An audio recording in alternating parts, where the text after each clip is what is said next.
নমস্কার বন্ধুরা, সবাই কেমন আছেন? আশা করি সবাই ভালো আছেন, সুস্থ আছেন। জ্যোতি ব্লগে আপনাদের সবাইকে আরও একবার স্বাগত জানাই। আজকে গণেশ চতুর্থী, তাই সবাইকে জানাই গণেশ চতুর্থীর অনেক শুভেচ্ছা, অভিনন্দন। আমার বাড়ির গণেশজিকে আজকে পুজো করে নিয়েছি। অনেকেই আজকে বাড়িতে পুজো করে থাকেন, আমিও আজকে পুজো করে নিয়েছি সুন্দরভাবে। সকালবেলা স্নান সেরে শুদ্ধ বস্ত্র পরে ঠাকুরের আসন পরিষ্কার করে গণেশজিকে পঞ্চামৃত দিয়ে স্নান করিয়ে নতুন বস্ত্র অলংকার পরিয়ে নিয়েছি। তারপর ফুল, বেলপাতা, দুব্ব কিন্তু গণেশজির খুবই প্রিয় একটি জিনিস, সেটা অর্পণ করেছি। ফুলমালা দিয়ে গণেশজিকে সাজিয়ে নিয়েছি। আর গণেশজিকে ভোগ দিয়েছি লাড্ডু গণেশজির খুবই একটি প্রিয় খাবার। দিয়েছি 5 রকম ফল, মিষ্টি। আর এখানে আমার গোপাল সোনাকেও স্নান করিয়ে নতুন বস্ত্র পরিয়ে অলংকার পরিয়ে সাজিয়ে নিয়েছি।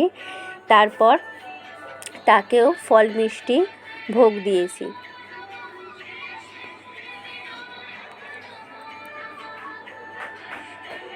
গণেশজির আরতি করে নিয়েছি, প্রদীপ জ্বালিয়ে ধূপ জ্বালিয়ে গণেশজিকে আরতি করে নিয়েছি।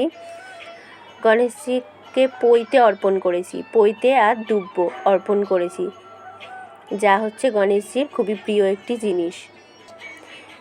এখানে দেখুন, এই যে আরেকটি গণপতি বাপ্পা, তাকেও পুজো করে নিয়েছি। আর আমার বাড়ির ঠাকুর ঘরে সব দেবদেবীদের ভোগ দিয়ে দিয়েছি, ফল মিষ্টি দিয়ে ভোগ দিয়েছি। আজকের দিনে অনেকেই বাড়িতে পুজো করেন, তো আমিও আমার বাড়িতে পুজো করে নিয়েছি। যাব একটু পাশের বাড়ির পুজোতে। এই যে চলে এসেছি, দেখুন এই যে গণেশজি পাশের বাড়ির পুজোয়।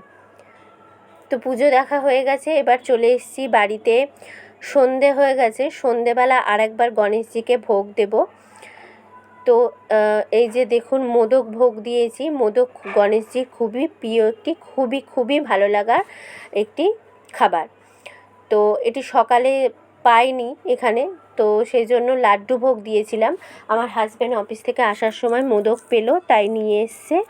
আর আমার গোপাল সোনাকেও মোদক ভোগ দিয়েছি সন্ধ্যাবেলা। গণেশজিকেও মোদক ভোগ দিয়েছি। Ganapati Bappa Moria, Ganapati Bappa Moria, Ganapati Bappa Moria. আজকে ভিডিওটা এখানেই শেষ করছি।